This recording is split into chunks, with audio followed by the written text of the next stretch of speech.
Hold up. Did you all hear that? He opened another 250 stores during the pandemic and he's in fitness. Like, it's mind blowing.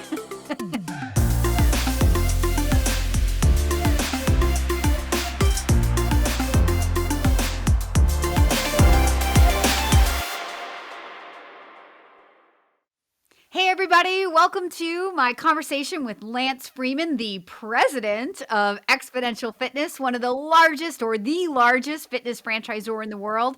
This is going to be an inspiring story because this franchisor defied odds during the pandemic. They were opening stores, they had no failures, so no permanent failures, and so I absolutely had to bring my good friend and longtime colleague, Lance Freeman, into a conversation so he can share some of how they adapted and overcame. You know, I love to tell my candidates that anybody can make a franchise look good when times are good, but it takes unprecedented leadership and a culture of abundance and just confidence to adapt and overcome and empower franchisees to not be paralyzed and to not stay focused on the obstacles, but to be able to look up and see the opportunity despite what's currently happening, which is what we lived through in 2020, right? And so I definitely had to bring Lance into a conversation so he could share how this world-class brand adapted and overcame and has one of the most amazing and inspiring stories in all of franchising, I think, coming out of 2020. So Lance Freeman, Thank you welcome. for having me, Kim. I appreciate that, and thank you for the accolades. It's humbling to hear you say things like that, so thank you so much. So dive right in and tell us a little bit about, when the doors of the clubs were being closed, and how many club doors did that mean you were closing, and what were the conversations, and how did this adaptation, how quickly did the adaptation happen, and what were some of the things that you did as a franchisor to help alleviate pressure and inspire people to keep moving forward? Well, I think you said it best. You know, we're fortunate to have just an incredible leader, our CEO and majority owner in Xponential, Anthony Geisler, really decided to make a strategic decision to really stand up and fight through the pandemic rather than kind of take safe harbor and wait out the storm, if you will. And I think that strategic decision really was a game changer in terms of how we were able to get through COVID and to the other side of it. But as you said, it wasn't easy either. You know, it was leadership, it was hard work, it was a battle, it was, a combination of therapy sessions and innovations, that we're able to get. You asked how many doors, 1,700, studios that were open pre-pandemic to, the other side of this without one permanent closure. And in fact, even in that period, we opened another 250 stores on top of that. So just really a kind of a Hold up. Did you all hear that? He opened another 250 stores during the pandemic and he's in fitness. Like, it's mind blowing. Yeah, I mean, it is kind of because everything that you see in the media was kind of saying fitness is dead, or it's been a nightmare for the fitness industry, and we were like Captain Ron and Forrest Gump, really kind of fighting through the storm. And there were a number of things that Anthony did strategically. I could go on and on about it, but one of the first things he did is, while most companies in franchising were being P&L-conscious and furloughing, deep into their teams, we did not furlough one employee. We staffed up, in fact, as one of many examples.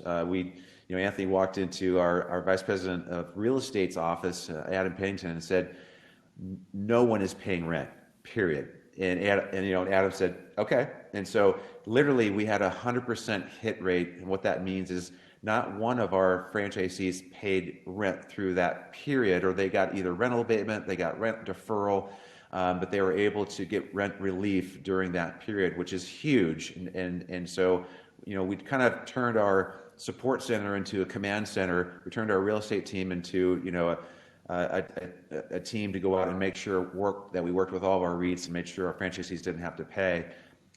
We had an on-demand Go platform that was really staged for a late Q2 launch that we moved up aggressively. So literally overnight, when when the lockdowns happened, we were forced to close 1,700 doors, at 8 p.m. at night on one night, and we opened at 5 a.m. the next morning in the digital world. And so what we were able to do is really offer all of our thousands and thousands of members our on-demand Go product for all of our 8 at that time verticals for free, as long as they kept their draft on. And so what happened with that is 65-70% of our members kept their draft on through COVID, while our franchisees weren't paying rent or payroll through those periods. So their free cash flow was as good or even better than when their physical doors were open. So that was a big play in terms of getting our partners through that period until they could reopen in their specific states. Another example of kind of an innovation or working inside, we turned our finance team into a PPP department, and so literally 98% of our franchisees got PP money. And that was not an easy feat. There was a lot of paperwork with that, and a kind of a challenging process to kind of get it at the front of the line. And we made sure that our partners were able to get that money to keep them going through that period. And so those are the kind of the wins that we had during that time. But also realizing that while our competition was getting decimated, we were innovating, and we were learning, getting stronger, getting better, doing more with less, which really enabled us to now that we're on the other side of this from our perspective, really start to really gain momentum in the marketplace, which is that's been the exciting part that we're seeing this year, 2021. Yeah, because you are forward thinking. I mean, people listening, when you are selecting a franchisor, it's not about the widget. Like, this widget, fitness, happens to be super sexy and fun, but like I talk people down from, what they think the widget they're in love with, because if you buy a franchise because you're in love with a widget, it's like a hobby. This particular franchisor, you get the best of everything. You get the widget that people love, but then you also most importantly get this relationship. Always, always, always the most important factor to selecting the right franchisor for you is the relationship. It's the people behind the brand. Widgets didn't keep doors open in 2020, but leadership like this did. And this is proof. And this is why I had to have Lance come on my show and share this amazing, amazing story. So I have to ask the question, were there franchisees, despite, and we're not going to judge, and everybody went through 2020 the way they went through it. I mean, we all reacted differently. But were there franchisees that, despite this leadership and this culture of abundance and, we will persevere together, were there franchisees who didn't follow the leadership? There were some, but I would tell you what was interesting is, back to the leadership piece, Anthony started doing calls twice a week with our community, all of our franchisees, to provide that leadership with them, and to again help them to know what we're going to do for them to support them through this. And so they felt like they had a real partner that was communicating with them, that wasn't just shutting down. And so that was huge. I actually found somewhat the opposite, Kim, from our system, because again, in non-COVID times, it's easier for people to kind of run their own play a little bit and still get by. But when COVID hit, you better get on the plan, or you're in real trouble here. So we found that franchisees that were not as engaged or disengaged, kind of doing their own thing, became more engaged, because I think they realized that they needed the support of the franchisor in this case to really get through this. And they didn't want to lose their business. And so we have better engagement than I've ever seen in our franchise community at this point, because of going through the crisis. And so there's been some silver linings in that regard, and we just wouldn't let people fail, to be very frank. I mean, I've heard stories of Anthony Geisler, literally, no exaggeration, in his closet so he didn't wake up his wife and kids at 2:30 in the morning, talking to franchisee down from the ledge. And so it wasn't all roses through that period. But he did what it took, and our presidents, which is our very talented leadership bunch as well, did what it took to put the hours in and go the extra mile to make sure our franchisees knew that we're going to take care of them, and whatever it is, we're going to step up and make sure that they're they're protected. One quick example was we had Arizona actually, the governor decided to close fitness but leave bars and restaurants and other things open. And Anthony didn't like that, so he's sued the state of Arizona to get our stores open. So we had franchisees calling Anthony saying, "Hey, do you see what's going on out here in Arizona?" And he said, "Oh yeah, I know all about it. We've already taken action, and we're going to get you back open here quickly." And he did.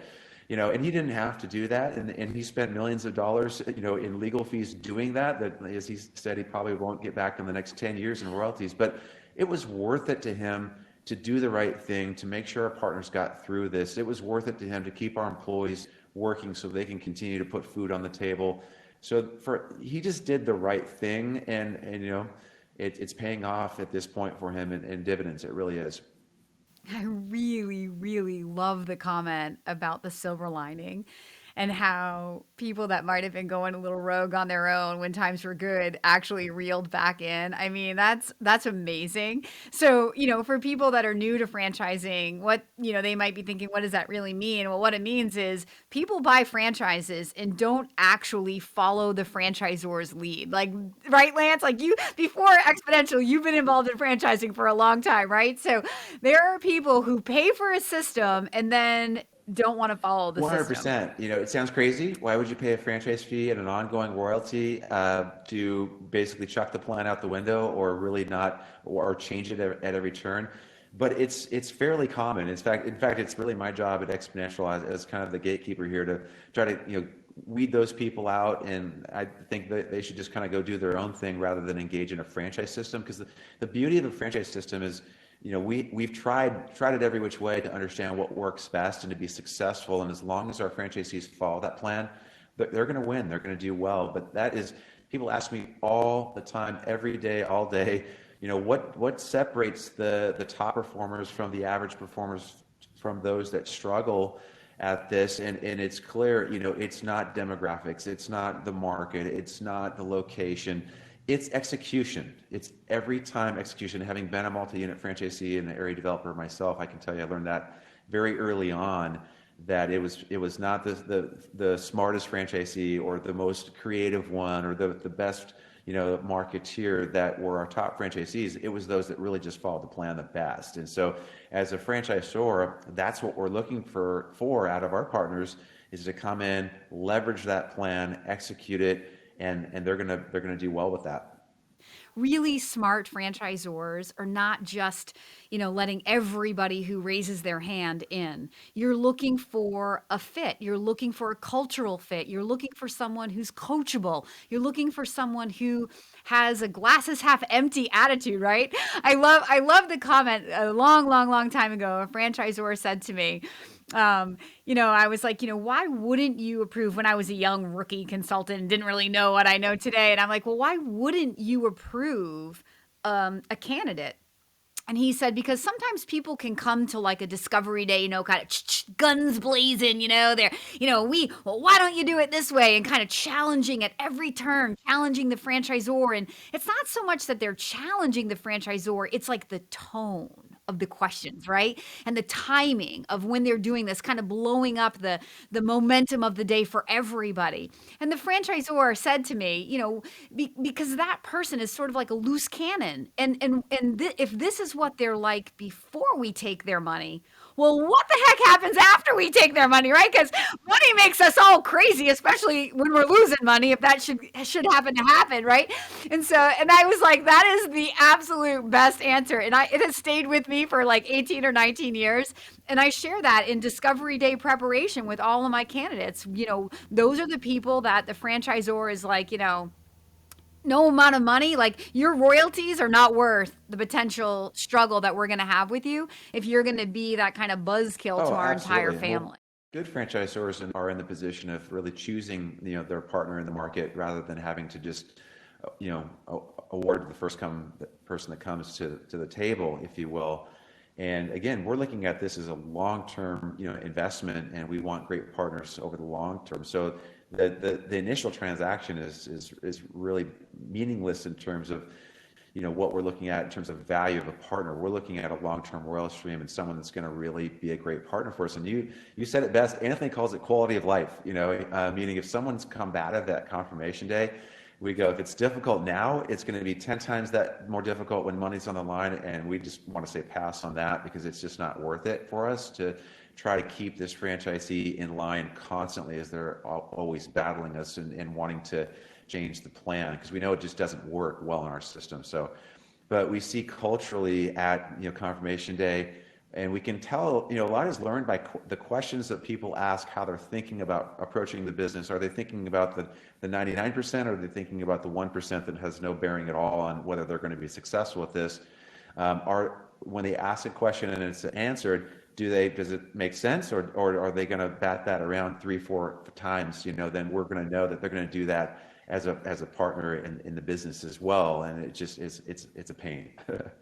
This is just a good stimulating conversation for people, especially people who are new to the idea of exploring a franchise and what it might entail, and how to select the right business and what's going to happen during the process in terms of finding a good franchisor and being vetted, mutually vetted. So it has to be a good fit for them and a good fit for the franchisor as well.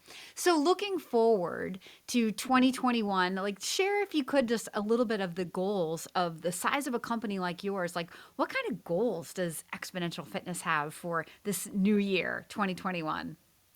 We just want to, in Anthony's words, we just want to keep winning, and we just want to continue to build successful partnerships with our franchisees and continue to help them grow.